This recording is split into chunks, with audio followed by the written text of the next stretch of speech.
And welcome to the PanelCast. We are live this week streaming. We are missing our friends Joey and Richard this week, but it is still me and Justin, who are kind of like the originators of FP anyway, right? And one way or another, it's always down to us, and we're always doing the stuff. So, like, we're the only ones with any dedication, apparently. we're the workhorses. Right. No, that's that. I mean, Richard is out because he was sick, and Joey's got something going on. So yeah, we're not like talking shit about them. I'm talking, but not online anyway. Not online. Who does that anymore? That's like old stuff. Anyway, so we're live in the studio here. I'm with Justin. Hello, Justin. How are you? I'm good. How you doing, bud?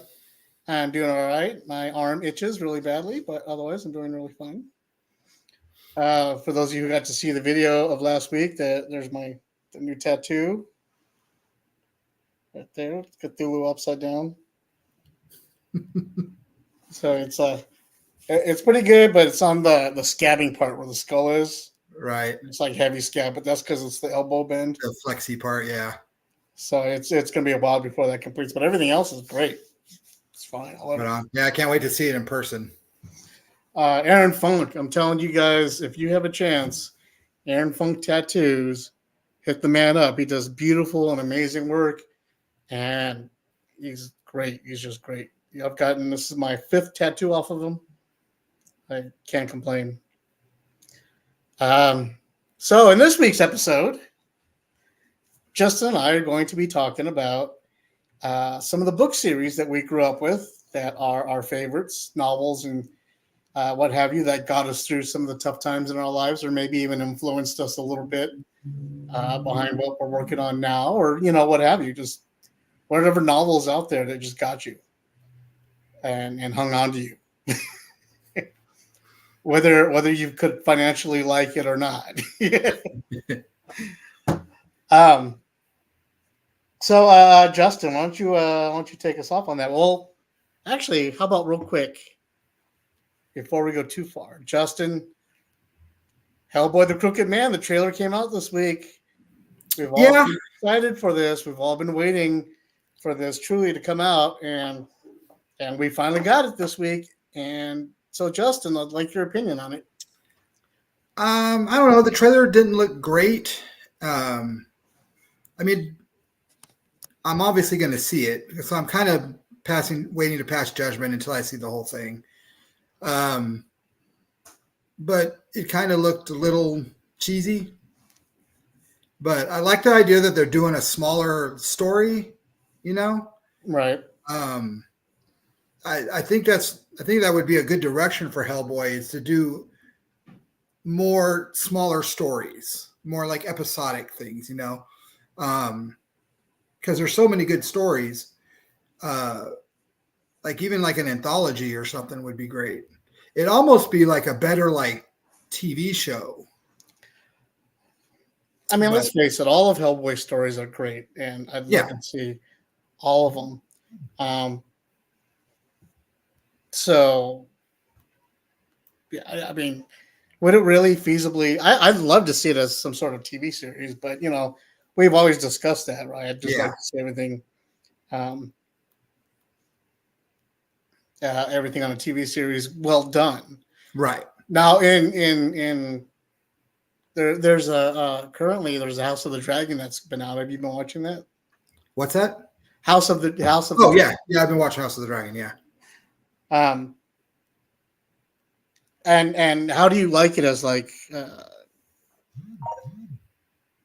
don't know, how do you like it? Oh, I like it. I like it a lot. I think the production value is great. I think the writing is great. The acting is really good. If they could do that with a Hellboy series, that level of quality, that would be awesome. With the either HBO's money or even Amazon, the way that they're dealing. Is it Amazon or Netflix who's dealing with Sandman? That is Netflix, and it's really good too. Yeah. And same thing, Amazon's doing Fallout, and that is great.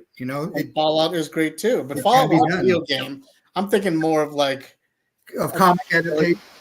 From books to taking Yeah. a one book and making it a season. Right. Yeah. Which seems to be what my understanding of House of the Dragon is doing right now, as well as the Lord of the Rings ones are doing it also. Even though there's nothing really to base the Lord of the Rings. Right. The Lord of the Rings one is all made up because they don't have any rights to like the original stuff. And the House of the Dragon thing it's a little bit different because what it's based on in the book, like the book Fire and Blood, is written like a history book. It's not like a novel. Right. And so the section of the Dance of the Dragons is what it's called, where the Targaryen Civil War, it's just one little section of that Fire and Blood book of the whole Targaryen history. So it's just like one little section. And the thing about it is like it's told from it's a compilation of 3 different histories. So depending on who's writing the section, they have different opinions about what happened at certain times. So the show is real free to like work loosely with it. So it works really well for that because they're not like nailed down to like, this is absolutely what happened, Right. But I think they're doing a great job. And like, even some of the choices they made were different than what was in the book, but because of that, like the unreliable narrator of the book, it all passes, Well, there is no single narrator in the book, isn't there? Right. Like it all switches narration. Well, no, but I mean, like in the original Game of Thrones, yeah, it switches from chapter to chapter. But like like I said, the history book of Fire and Blood is a compilation of 3 different authors, and they all have on some things they have different opinions about what happened in a certain situation. So like even if you read the book, you don't really know what absolutely happened. So it's a pretty good way to do it. But yeah, I'm if they could get that kind of quality down, and same thing with Sandman. The production value is great. Everything looks really good.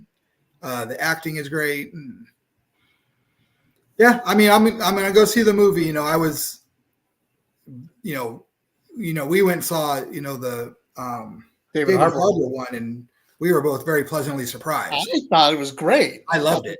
Everyone hates it, but I love it. I get so much. Everyone hates it because they're just mad because Ron Perlman wasn't in it, and they don't like actually give it a chance. And you know what? I will admit that the ending CGI was horrible. Yeah, there was way too much CGI. I mean, that was one thing. But all the stuff with Hellboy, he did so much like more Hellboy stuff. Baba Yaga, like everything, dude. Yep. Everything was awesome about it. Like when he was fighting those giants at the beginning, and there's like so much Hellboy stuff in it. It was really cool. And this feels like a stage production. Yeah, of Hellboy. That's what it feels like. Even Richard and I were talking about it on texting, and he's like, it looked like whatever weight loss medication you're taking happened to get to Hellboy because he's losing that weight. He's skinnied out. And I get it. It's the 1950s Hellboy. So yeah, he was a little bit more clean cut, a little bit more Japanese in his representation. And younger and right. And more influenced by pop culture and stuff. Because, he's just a kid coming in and learning all this stuff. But the way he's portrayed, it looks paper mache. Like it looks like Slender Man would be better. It looks like a fan film is kind of the impression I got. It looked like a really good fan film. It looks like the beginning of Resident Evil, the video game, when it first came out. Right. How that footage was shot for the full, like behind, things that should be trees, but you don't know if they're real trees. Right. And fog is going through the air. That's what it feels like here. Like they're taking the generic way out. Yeah.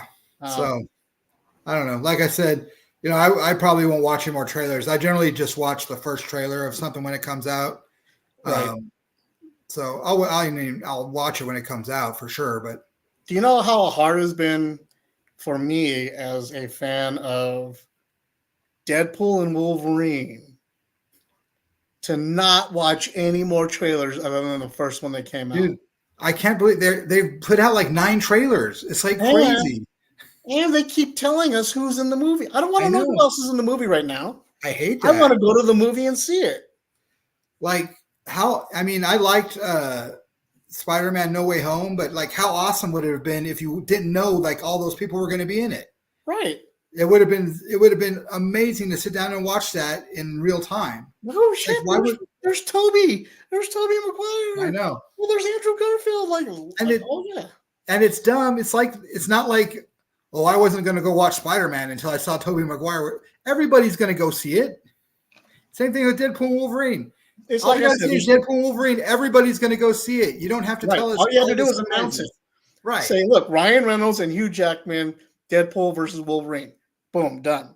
Yeah, we're all going to go see it. Yeah, we already got our money. Yeah, show us the teaser. That's fine. It was cool seeing Wolverine in the patch outfit and the tuxedo and everything. Awesome, cool. Right. That is definitely enough to make everybody go see it. You know, right? That's all you needed. But that movie has had so many trailers, and I've avoided all of them. I've been trying, and I'm trying to like avoid all the spoilers because I go on the movie news sites every morning because that's just my hobby, and then I post and I share. And every time I see it's like DEA, I'll skip.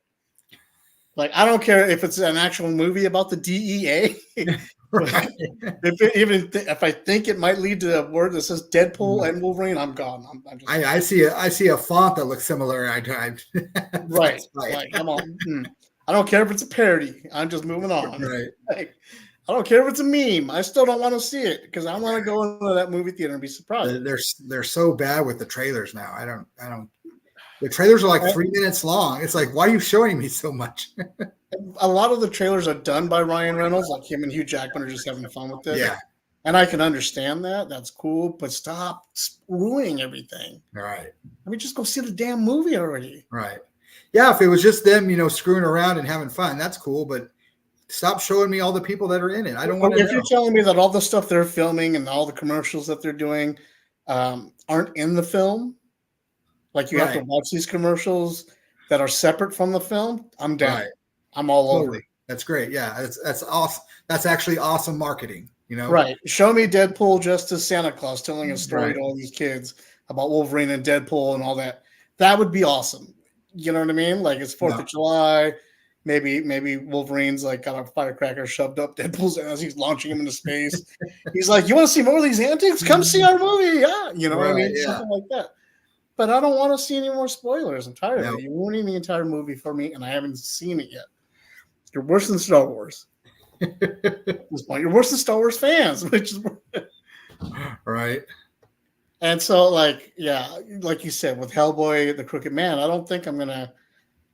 I might give another trailer a try because I want to see if Hellboy looks better, right? More, I don't know, effects or something. Yeah, but yeah. You never know. After the feedback, they might go and redo things like they did with Sonic and whatever. But right.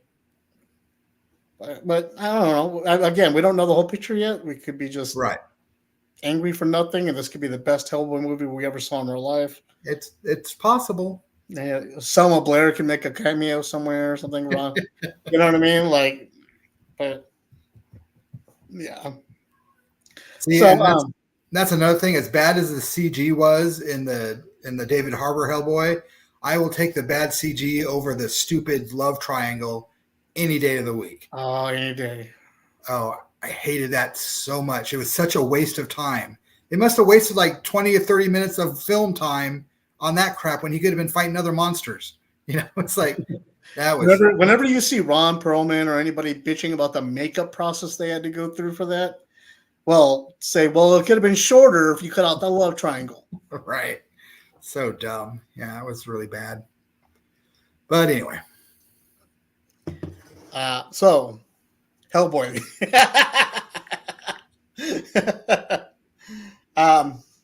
Yeah, when it comes out, we'll make a group viewing. We'll all head out maybe, and we'll go check it out. Yeah, and then give our opinion. But I'm still excited to see it. Yeah. The one part about the trailer that got me was like the Crooked Man part, where he's like, right, Well, I liked the whole like atmosphere of the trailer. I like how it's like just straight up like a horror movie. Yeah, I thought that was really cool. But it looked like a C-rated Cabin in the Woods. Right. Here's Cabin in the Woods with $10 budget. Right. Go. Yeah. So, hopefully it's still, not quite finished. So, Right. and they'll, fix things up. Hopefully. Hopefully. Well, moving right along to our main subject today, let's talk about novels that have influenced you in your life, uh, Mr. White. What would you say is your favorite novel of all time? Probably, it's hard to say favorite, but I would probably say the Icewind Dale trilogy from Forgotten Realms, the D&D setting. It was the first. Well, wasn't the first. It was the first like official D&D novel I read, and it features Drizzt, the Dark Elf Ranger, and he's exiled himself from his evil, family and his evil society, and he's off on his own, and he meets up with this party, and they become friends, and it's a typical. There's an evil wizard, and they got to stop the wizard and save the world and stuff. But just all the different personalities, and I read it at a time when I really dived deep into D&D, and so and before that I had read like Conan and uh, a little bit of Elric, and Did the Conan, was that Jordan? I think Was that I Robert think Jordan's? I think the first Conans I read were Jordan because they were new at the time, and then later on I went back and like actually read the Howard stuff. But I liked the actual D&D books because since I was playing D&D, it was cool to see like the novelization versions of how the spells worked and the actual D&D monsters. It was cool when they were fighting like gnolls and goblins and stuff, and because you could picture them, you knew what they looked like. And R.A. Salvatore, the guy that writes all the Dark Elf books, he's really, really good at describing fight scenes. Like when he's writing about a fight scene, he just the way he writes it, you can totally picture every move, and it makes sense. And he's really good at describing it and just making it play out in your head. And I like that because before that I had tried reading. I had read The Hobbit, and I had tried reading Lord of the Rings, and obviously it's a classic and everything. But when I was 13 and playing D&D, Lord of the Rings spent too much time on the stuff I didn't care about, walking and traveling, and too little time on the stuff I wanted to hear more about, which was like the fighting and the sneaking and stuff. And we're walking. Oh wait, we're singing. Yeah. So when I read the Icewind Dale trilogy, I was like, oh crap, this is like D&D, and Right. And then from there, I went and read the Dark Elf trilogy, which is takes place before that. It's all about Drizzt leaving the Underdark, and then on from there, it was just I got into the Howard Conans and really dug those, and then because I liked the current Conans, but I liked the Howard Conans because they were mostly short stories, and I really became a fan of short stories. And then I got into Lovecraft and stuff, and those are all short stories, and it just kind of spiraled from there. With a lot of Howard's short stories seem to show up in short story form in the magazines, Right? the Conan magazines, which is what I appreciated. Yeah. Though I wish they didn't switch as many artists as they did. Yeah. As they were doing back then, but still. But I never read any of the books that you're describing right now. Mm-hmm. So they were your favorites? Yeah, that was and that was like what got me kicked, because I always read, but that was what like got me like really going out and buying up books like regularly. That's what And then, started you with the like, I'm going to do novels now and collect them as well as comic books and yeah, stuff. yeah. And from there, I after that, I discovered the Dragonlance trilogy and got into all of the Dragonlance area.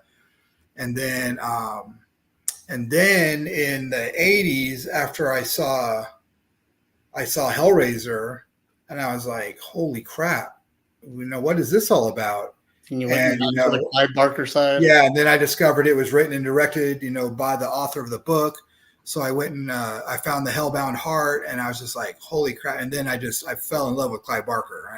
I bought up everything, because my mom read a lot and she was really into horror. She had like read all of Stephen King's stuff. Mm-hmm. And so I started reading Clive Barker, and she started reading it too. And that was something me and my mom really bonded about. We were reading the same books and stuff. And but yeah, so I really got into Clive Barker, and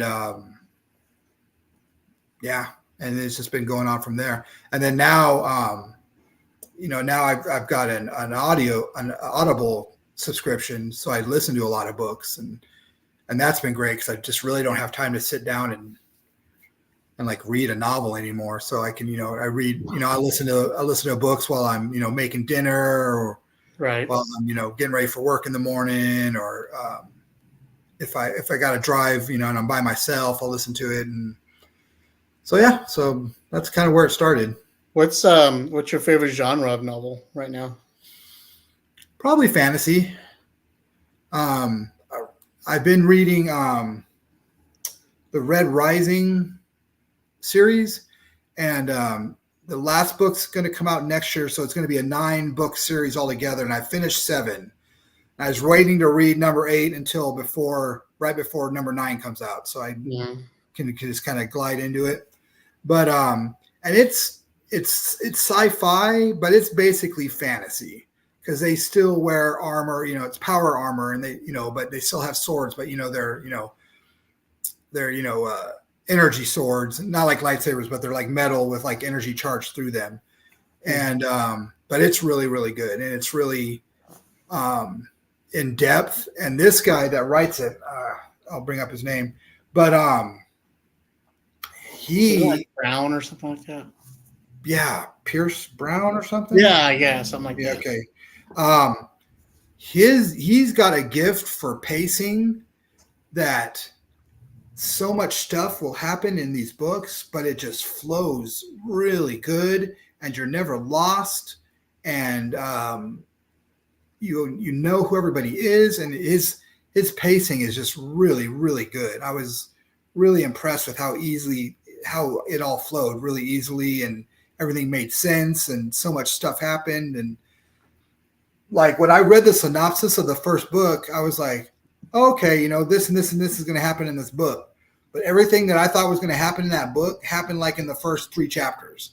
I was like, holy crap, I wasn't expecting that, but didn't feel rushed or crammed, and it's really, really cool.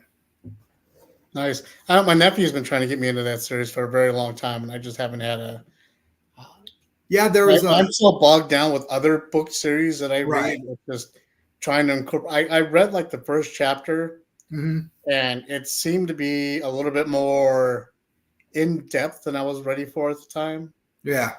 And so I just put it on the side, but I actually own the first book, right? And I have I think the other 7 on digital.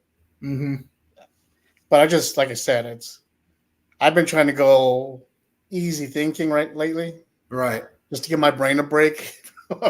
Yeah, like all the other like intricate thoughts that bug me out throughout the day, So yeah, and usually when I'm reading a series, like especially if I'm on Audible or something, like I'll take a break and listen to something different, just in between books or whatever, just to give me kind of a palate cleanser, Yeah. So like right now I'm listening to Scott Ian's autobiography, I Am the Man, and it's really, really good. And he's really honest, even the stuff that makes him seem that he did that was shitty. You know, he's like, yeah, it was shitty that I did this, and yeah, it was shitty when I cheated on my wife, but here's what happened. You know, and he's really honest and really upfront about everything. And I always knew he was like the backbone of Anthrax. I didn't know like he was like the fucking backbone of Anthrax. Like he did most of the he lyric carries writing. the band, dude. Yeah, he did. I did most of everything for a long time. Yeah. And I mean, he's basically like, you know, the Steve Harris of Anthrax. But no, it's really good and really interesting. He's got lots of cool stories. And is that Pua barking in the background? Yes. Yes, it is. And hi, Pua. But yeah, it's really cool, and I'm really enjoying that. And they did audiobooks of The Sandman, which are really good because they've got a full cast in them. Yeah, that's more of a radio play. Right. Yeah, and they've got sound effects and music and all that stuff. And you know, they've got like dang it, I'm drawing a blank. What's his name that plays the young Professor X? I know who you're talking about. Yes. Well, he does the voice of Morbius. And then Kat Dennings does the voice of Death. And so they've got like actual like stars on there and stuff. And they're really good. So I've been listening to those too. Awesome. What is your favorite go-to book? Like your favorite comfort book? I usually go back to one of the Dark Elf books by Salvatore. Salvatore? Yes. And usually the Crystal Shard, or there's another trilogy called The Thousand Orcs. That's really great. And I've listened, and sometimes Dragonlance. I've listened to Dragonlance several times. And so those three are like the fantasy books I go to and re-listen to a lot. Cool. Yeah. And so obviously you would recommend all those books. Yeah. Like if you're into like fantasy, like D&D type fantasy, for sure. I mean, it's great when that's what's cool about reading. Like your favorite genre is just fantasy though? I asked that. Yeah. Before, right? Yeah, pretty much. Even like I said, with the Red Rising, even the sci-fi stuff I listen to is kind of, you know, sci-fi fantasy. You know what I mean? Right. I mean, even Dune, for the most part, is like sci-fi fantasy. You know, for those that don't understand, sci-fi fantasy being like Warhammer 40K or something. Right. Like yeah. You know, where they're still incorporating stuff that you wouldn't. Right. Knights. There's like spaceships. Fallout would be a good example of it. Right. You know, where everybody's like heretics and temples and all that stuff, and you're still using swords and whatnot. Yeah. Albeit futuristic, you know, Thundar the Barbarian swords, but still, right. Exactly. That type of hierarchy and that type of belief systems are still there. See, and that's power armor and whatnot. Right. And seeing that, it's always been like that for me. Thundar was like my favorite cartoon when I was a kid, you know, and so it's not surprising that that's what I lean to, you know. If anybody out there, if any of our fans out there ever gets a chance to, if you really want to read a good starter book for this kind of stuff, I would recommend going to get the original Heinlein version of Starship Troopers. Yeah. Because the movie, nothing like the book. Right. Nothing at all. The book, Heinlein actually invented power armor and jumpsuits and all that stuff. He's the guy that created like Robotech-esque stuff before. Right. The exosuits and stuff. Yeah. All that stuff. So if you wanna go read it from the beginning, if you want to see what Johnny Rico really is like, read this. Read the original Starship Troopers.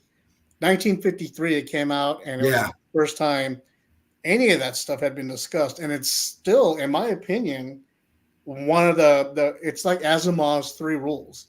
Right. You know what I mean? Like power armor, jumpsuits, and everything like that should be following the rules laid down by Heinlein, in my opinion, in this book. And so if you can't, go check it out, because that's a lot of where this stuff gets their influences from. Right. And it'll put you in a good mind frame of what we're actually talking about. Yeah, for sure. So, you read You don't read any comedies or anything like that? Anything other than fantasy? Maybe a little horror over there? Yeah, I read horror. I don't really do comedies, I guess. I wouldn't really know. Satire, stuff like that. What's that? Because one of the books I was going to present is called Hounded. I Hmm. actually have the book. No. And it's An the actual series. book. It's the Iron Druid series. Okay. And it's by Kevin Hearn. Kevin Hearn. And this guy, I'll read the back cover so everybody Okay. can hear it. Atticus O'Sullivan, last of the Druids, lives peacefully in Arizona, running an occult bookshop and shape-shifting in his spare time to hunt with his Irish wolfhound. His neighbors and customers think that this handsome tattooed Irish dude is about 21 years old, but in actuality, he's 21 centuries years old. Not to mention, he draws power from Earth, possesses a sharp wit, wields an even sharper magical sword known as Fragarak, the Answerer. This book is great. That sounds cool. It deals with urban fantasy. This is what you would call urban fantasy. Right. So where everything is like if you and I were just suddenly busting out with spells and shape-shifting Right. in the time period that we're in right now. So the Iron Druid series, I was actually recommended it by Cameron. Okay. And I said, and sometimes I thought the way he was describing it, the way everything looked, it was like it felt a little too Ren Fairy for me. Mm-hmm. And I didn't think I would like it. And then I started reading the first book, and the next thing you know, I'm on book 13. I've got all the little novelettes, all the little side stories. I've gotten all the little everything I could grab that has anything to do with these characters. Right. I'm just inhaling because I just love it so much. And I can't recommend it enough. And it's funny. Oh, is it so funny? Yeah, I'll check it out. Make a note real quick so I can remember, because I won't. I plan on going through a few books. I brought a lot of books for this time. Okay, cool. So I hope everybody paying attention, all 4 of you watchers right now, and whatever your name is over here that I'm doing this with. Now, I'll tell you the book that got me started on urban fantasy, I think, is the same book a lot of other people have already read and loved, because this series. Yeah, I was wondering when you're going to bring this up. This series is fantastic, and it's very popular. And that series is the Dresden Files. Yep. Unfortunately, a really bad TV adaptation was made of this. Yes. Ignore it. It was horrible. This is about an urban wizard named Harry Dresden, who's like as tall as Jason was, like 6'8", something like that. And uses a hockey stick for a wand. And he's just he's trying to deal with he deals with fairies, he deals with werewolves, he deals with witches and vampires and all this other stuff, and all of his stories, and they're all so intricate and done in such a way that they just draw you in and suck you in. And so much like the Kevin Hearn Iron Druid books, I have every single Dresden Files in paperback, every single Dresden Files in hardback. I have them all in audio. I have them all in PDF. I have all the comics and graphic novels, both live and digital. And I even have a McAnally's Pub mug that Cameron bought for both of us. Right. He loves the series too. So that whenever we drink together, we drink out of the McAnally's mug. Nice. So that's how into this book we are. Right. And for those who haven't read it, he's like a detective, so it's got a cool like film noir. Yeah, he's a private investigator. Yeah, who just deals with random creepy stuff you wouldn't think about. But he puts in his he advertises in the newspaper and it says no love potions. Yeah, right. No death hexes, nothing like that. Just right. I'm good at finding shit. And what I really like about one of the things I really like about that series is he's done such a good job of setting up the rules for that world, and it's always consistent.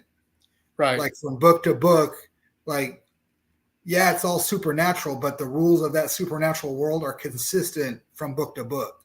So Absolutely. it feels like a very real, well-built world. Because when you've got a fantasy or sci-fi, you can do whatever you want, but every world, every setting, every universe has to have its rules. Right. And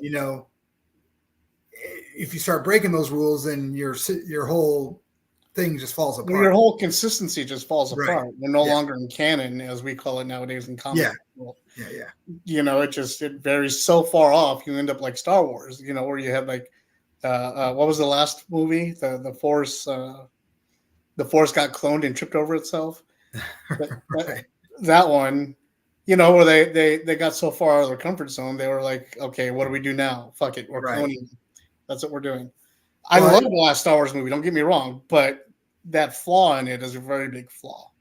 Yeah, and you can get that with a lot of book series where before you know it, they're off on some tangent. If they're all the rules, if they're just making stuff up as they go along, you start to realize, well, how come they're doing this now? And 2 books ago, they could have just done that back then and solved everything. Right? You obviously wrote yourself into a corner. Right.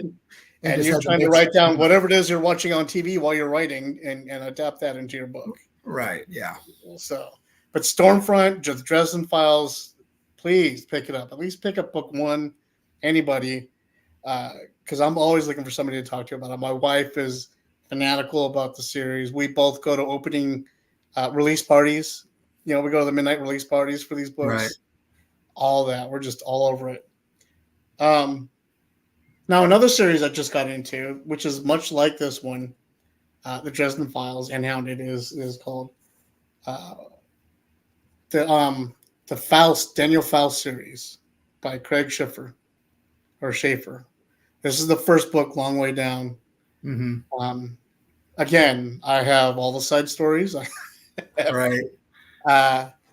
This book is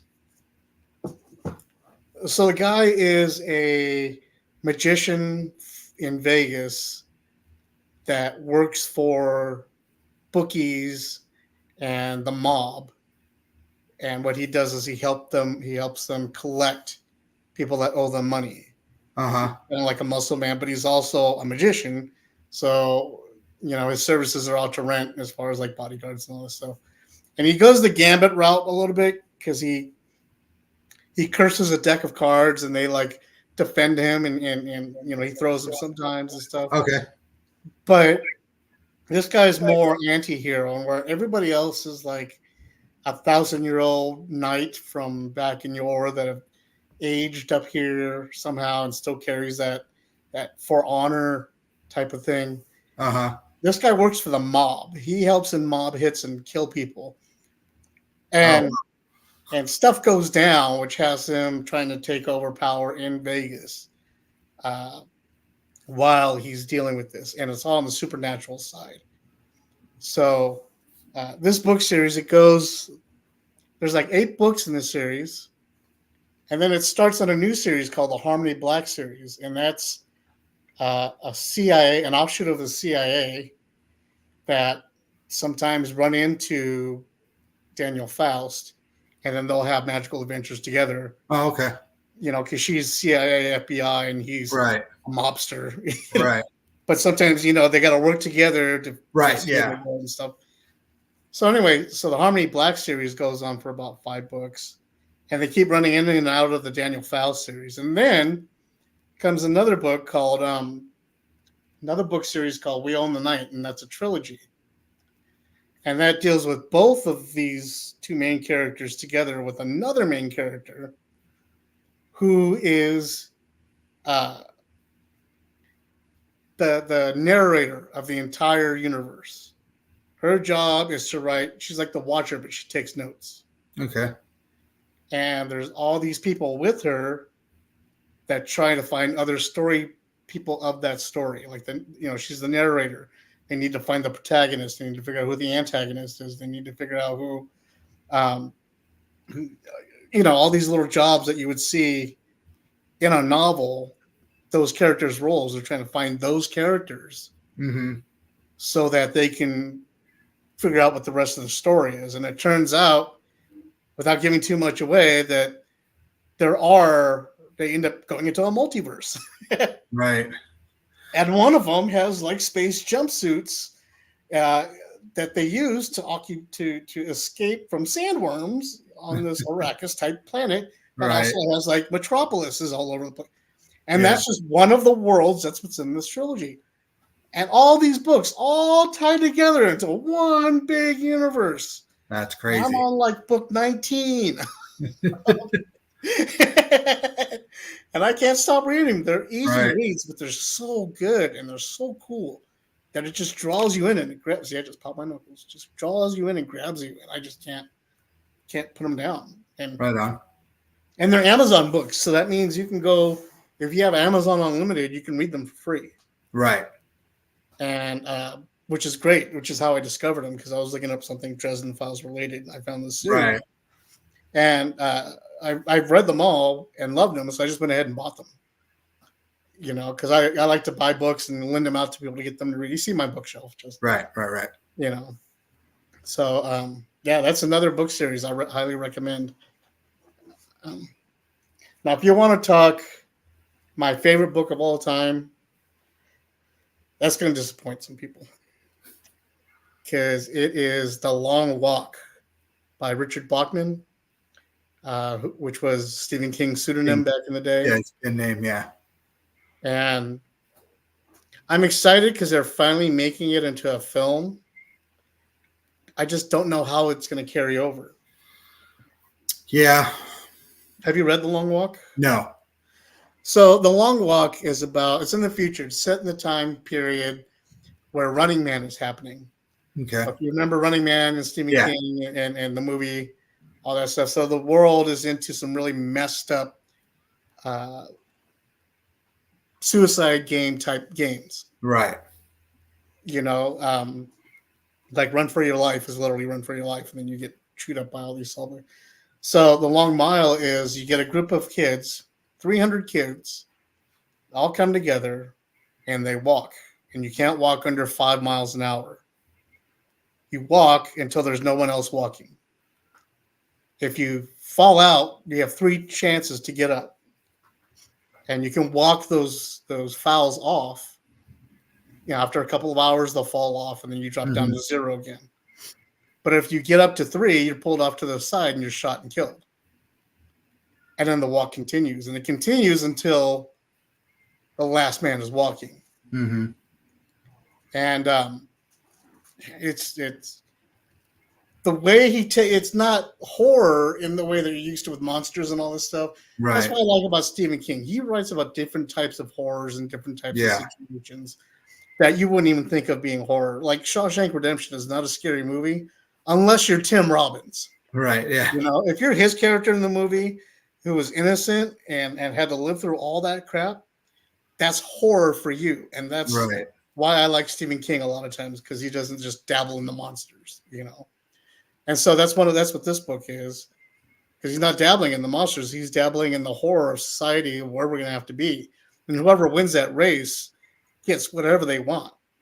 Their family can finally get out of poverty.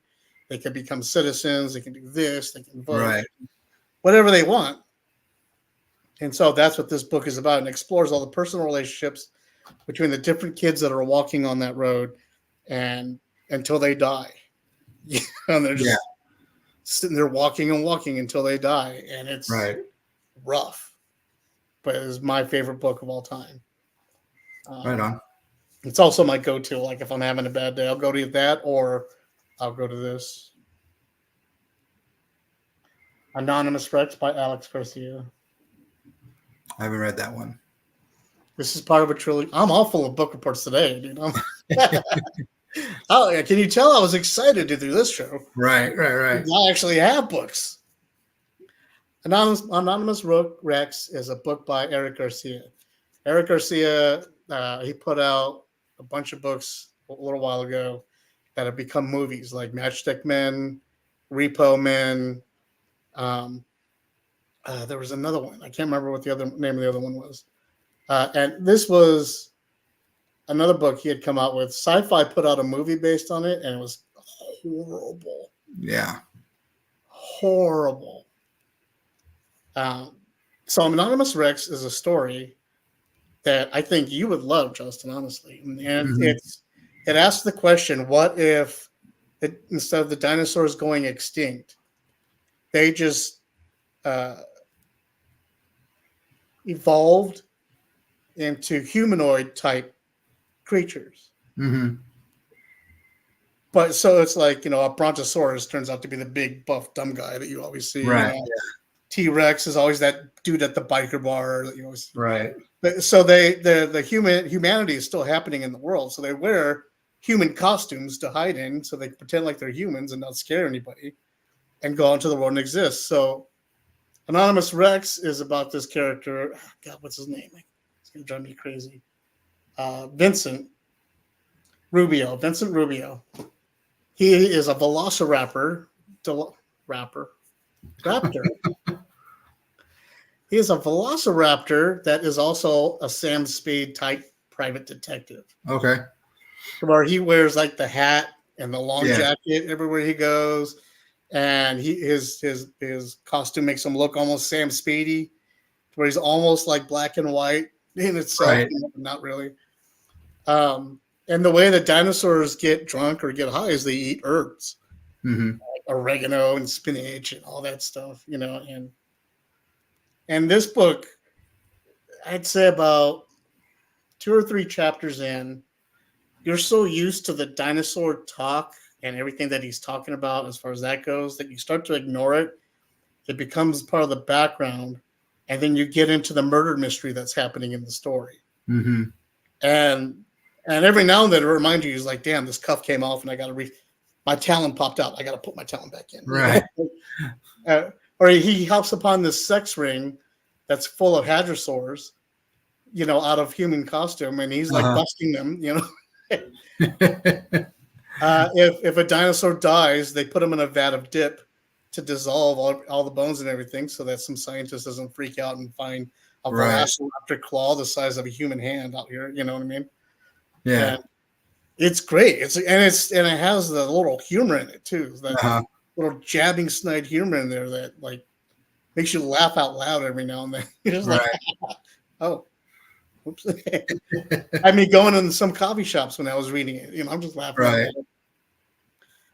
It's a 3-book series, and it's all based off of. All the names are based off of the word you would see with sex. So this is Anonymous Rex. The next one is Hot and Sweaty Rex. Oh, right, yeah. I forgot what the third one was. But, it plays off the yeah. Again. And, Casual Rex. That's what Casual Rex. That's what I was thinking. I almost said it, yeah. The third book is a prequel, but it's a good prequel, and you can't read it until after the second book anyway. Gotcha. And I can't explain why, because it's so cool. It's so good, and nobody reads it, and it saddens me because I want to talk to you about it. Right. But nobody reads it. I want somebody to read it. You can read it, somebody. So if you're out there, it's on Amazon. Anonymous Rex, a detective story. Sounds cool. See the little velociraptor tail? I do, yeah. I always forget about this book, about the series, because it's not talked about a lot. Right, yeah. It's not popular or anything like that. But every time I go back to read it, it just it's comfortable. It's like putting on that favorite jacket you have, or eating your favorite food or anything like that. It's just comfortable. Yeah, I enjoy it. Very cool. And the last book I want to review, Justin, I'm sure you've heard of this book, so you can join me in its review. I believe you've probably read it too. What I'm about to show you is a little pride and joy to mine, because I found the individual issues and books, and I read through most of them, but I couldn't find them all. And so I found the compendium, and so I picked it up, and it was like one of the few. If you know me, guys, I don't collect a lot of comic books, actual comic books. I'll collect trade paperbacks instead, and I have a very small supply of them. After my apartment had burned down, and I've been homeless for years. Anyway, I started rebuilding a trade paperback collection so I can offer them to people so that they could read them and read these books. And this is one of the ones where I want everybody in the world to read, and yet we're kind of living and watching it as it's happening anyway. And that book is Rising Stars by J. Michael Straczynski. Have you read the series? I never finished it, but yeah, I was reading it for a long time because it's huge. Yeah. Because it was going and then he stopped for a long time. Yeah. And then like a couple of years and then picked it up later and I never finished it. But yeah, I have like the whole beginning run until he stopped of the individual issues. I still have those. This compendium is nice because it collects all of them and then it collects the side stories like Bright and the other ones. Yeah. The only thing I don't like about it is that it's such a big book and so heavy that the spine gave out. Yeah, on the spine. Those big books, the binding usually sucks on them because they're so big. I have to like gently hand it over whenever I hand it over to anybody. But this is written by Straczynski, who, if you're a Babylon 5 fan, you've seen his work, and here's the artwork. Yeah. Beautiful. Yeah. But Rising Stars is it kind of sucks that Rising Stars came out before The Boys. Right. So everybody understands that. Rising Stars is a story about how one day in 30 years ago, 25 years ago, a meteor passed over the sky. And when it did, it gave unborn children powers. And it also brought all those people to term that night, and they gave birth that night. Hundreds of kids were born on that night, all with superpowers. So the government found out about it, and they made a concentration camp where they gathered all the kids as babies, brought them back, and tried to raise them from the beginning. And this story is about what they do once they become adults and realize that they've just been pawns for the government this whole time. And then there's a serial killer who's killing off the heroes or the people with the powers. Right. And this is where heroes ripped this idea off, is because when one of these people with the powers dies, their power gets like evenly distributed to the surviving people with power. It's Highlander. It's superhero Highlander. Right. And so the whole driving story behind what's going on now is there's a serial killer killing off these heroes, and they're trying to figure out who the serial killer is. And it starts off with the best story ever that I've read in comics, the best short story I've ever read. How to Kill an Immortal Man. Right. I kind of bite off of it in our comic book that I did with Daniel. Yeah. Subject 242. Right. I was thinking Project 242, but I was like, no, that's not right. What is it? Right. So was I.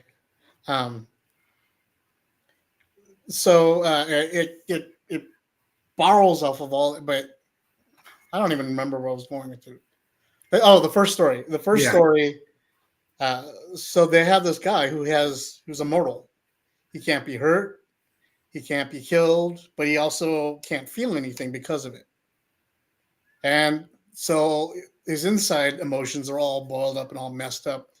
But outside, he's like just immortal. And at first he tried superheroing. Yeah. And then he realized he wasn't gaining anything emotionally off of that. Right. And that's the thing, too. Not all these people are superheroes. Right. Some of them are, but some of them are just have lived normal lives, but they have these, and some of them have really minute, useless powers. Right. And some of them have great powers. And so there's all these people are all different walks of life. And yeah, anyway, so what you were going with?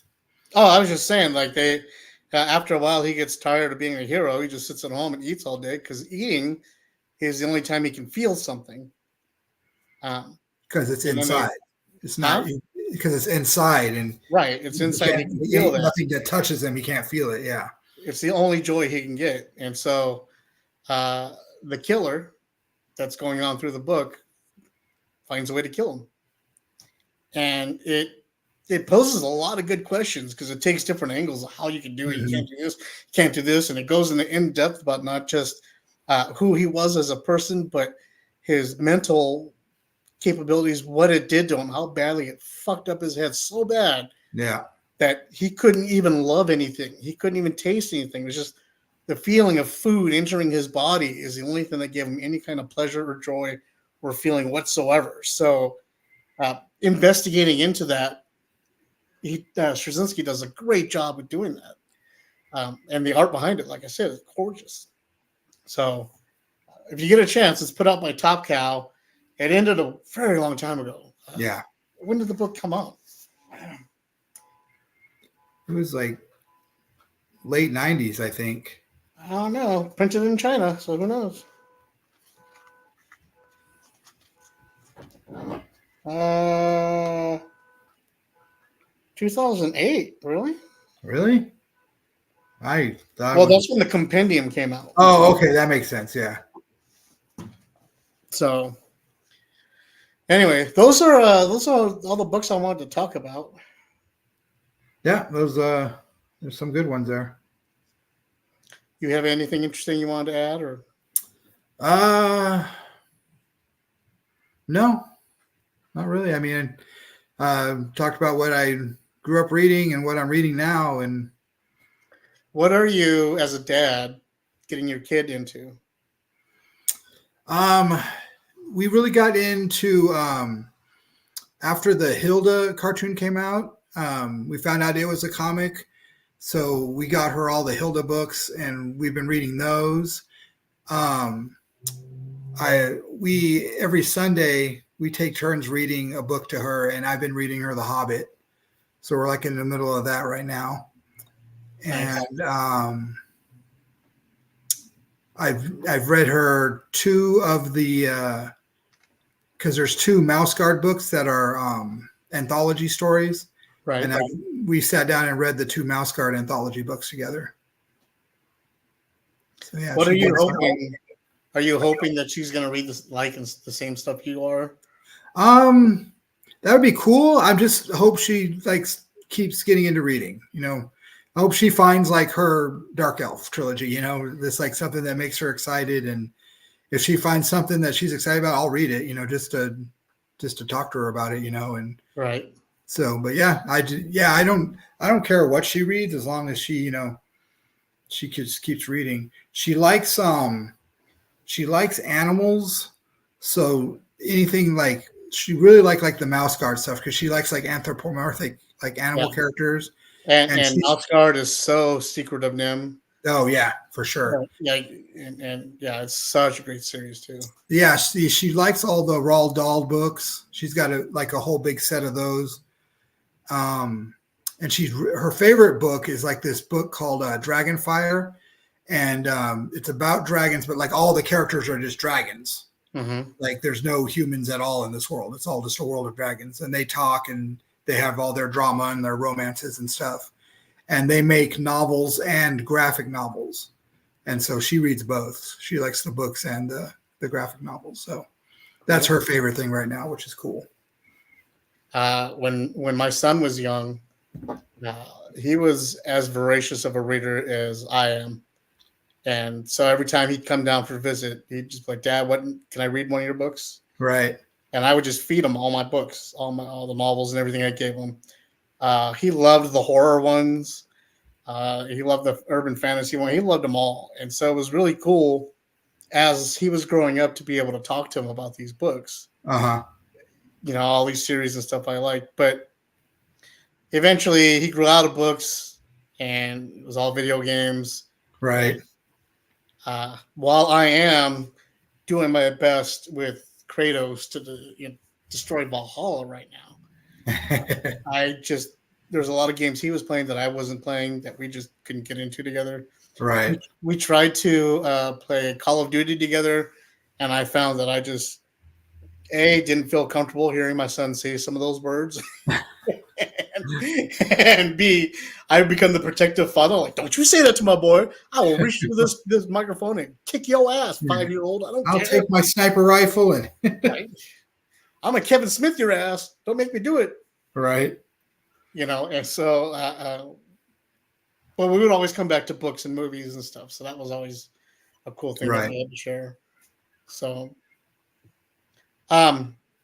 is there anything that Athena could be reading that you would walk in the room and slowly back out and be like, babe, we need to talk about it? Yeah, I don't know. I mean, if she was reading something I didn't know what it was, I would definitely have to check it out. But yeah, I don't know. We would probably, if it was something, I don't know, I wouldn't ever tell her not to read it, but I'd want to talk to her about it, and right. If she's reading it, there's obviously a reason why she wants to read it. So I would never tell her, not to read something, but I'd want to, talk to her about it and find out what she's thinking about it and find out, and find out what it is, right. If it's like something adult, let her know that, this stuff's generally more for adults and this is why and why. We're really open and honest with her about everything about. But you wouldn't restrict her from reading it. I don't think so. I mean, it'd have to be something. I mean, if I walked her in there, she's like reading like Mein Kampf or something, I'd be like, That's the one in my head that I was going to ask about. But I mean, honestly, it'd have to be something really terrible, it, though, right? What's that? If she's reading Mein Kampf, then I mean, it's a pretty advanced reading level. So, I know. I'm just saying that she's educating herself on it. Right. But I read it, and I don't believe in any of its beliefs. Right. Yeah. No, I get what you're saying. It's like, no, I don't know. I mean, I can't. It'd have to be something really horrible for me to like forbid her from reading it. But what about like Playboy or something? Yeah, I mean, that would be definitely need some talking. Yeah, that would definitely be. I mean, something like that's going to come up, sooner than later. She's going to be 13 soon. So right, at some point. But see, that's the thing. Like, man, as parents, like I did the same with Gage. Whatever he wanted to read, I was happy he was just reading, and I was voracious about it because, there's a lot of times that books got me through life. Right. Whether it was what they said inside of them or just having the comfort and ability to be able to read them. Or just being able to escape in them, Right. Yeah. I can't tell you how many days being homeless I spent living on the street just reading. Right. How much comfort that brought to me because it allowed me to step out of where I was. Yeah. What my current situation was and to actually enjoy a book in the outside and put my mind frame in a just kind of like forget all about everything out there. Yeah. Right. Like I'm sitting here at a park. It's a beautiful day outside. I've got a cup of water and I'm reading a good damn book. Right. Like that's what it did for me. Right on. And in that aspect, books are a lifesaver. Yeah. As well as in other aspects too, I'm sure. But what they say, reading is fundamental. That's what they say. And I did marry an English lit teacher. That's true. So there you go. On a side note, it was 1999 that Rising Stars came out. 1999. So and it wrapped up in 2005. And then it went on to Babylon 5. Right. So quick wrap up. What were the books that you had recommended? I would say the Red Rising series. Yeah, so as far as fantasy goes, I would definitely say the Crystal Shard trilogy and the Thousand Orcs trilogy. Horror, like my favorite Clive Barker book is the Great and Secret Show.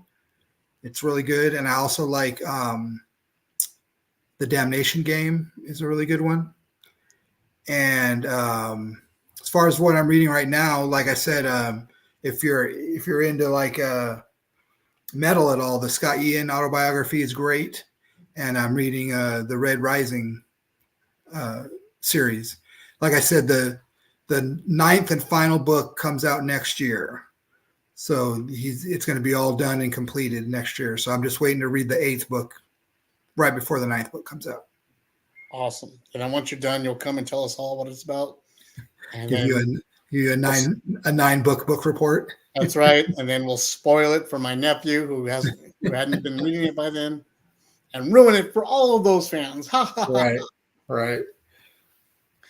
And so my books again were Rising Stars by J. Michael Straczynski, Anonymous Rex by Eric Garcia, A Long Way Down by Craig Sheffer. And the first story is really good because he encounters a homeless ghost that was murdered, and he helps her try to solve her case. Right on. And she was a homeless girl living in the sewers of Vegas. And he actually did the research by going into the sewers of Vegas, interviewing a lot of the people that live down there and stuff like that, and walking around in the mazes and getting a look at it, so he knew what he was writing about. Right on. Obviously, the Dresden Files. In fact, the second book is about werewolves. Yep. Yeah, I've read the first 4, I think. And then Iron Druid series by Kevin Hearn. All these books I read. I like a light humor in my book. Yeah. In my books, because I just, my head. Right. I like light humor in my books, like I like in life, just to keep things a little cheery and stuff. So all these books have some sort of humor in them, but deep at their heart, all lies like some mystery or something that has to be solved, some messed up situation that they're just trying to get out of. And so, please, everybody, if you get a chance, read Justin's recommendations, read mine. I'll have links up to them to Amazon, so that if you're interested, you can just click on the links and go ahead and read them and buy them from Amazon or whatever. I'll put those links up along with this tonight. And just, if you haven't read any of them, choose this summer your opportunity to try a new book. If you're reading series like Justin and I do, try a new series. Try something different. Get out of your comfort zone. Find something else, and then let us know what you think about it. Yeah, for sure. And if you have any book recommendations that you want to talk about, the viewer, please hit us up. You know all of our social medias. You know all of our stuff. You're streaming and watching it now. Just leave us. There'll be a comment section right around here somewhere. Put it in this comment section over there. And let us know your recommendations, your favorite books, things that got you through a lonely winter rainy night, things like that. What's your comfort book? What's your favorite book? What's the one you like to throw at your wife when she gets upset at you? And vice versa. And even more so, I'd love to hear what everybody is excited for their kids to read.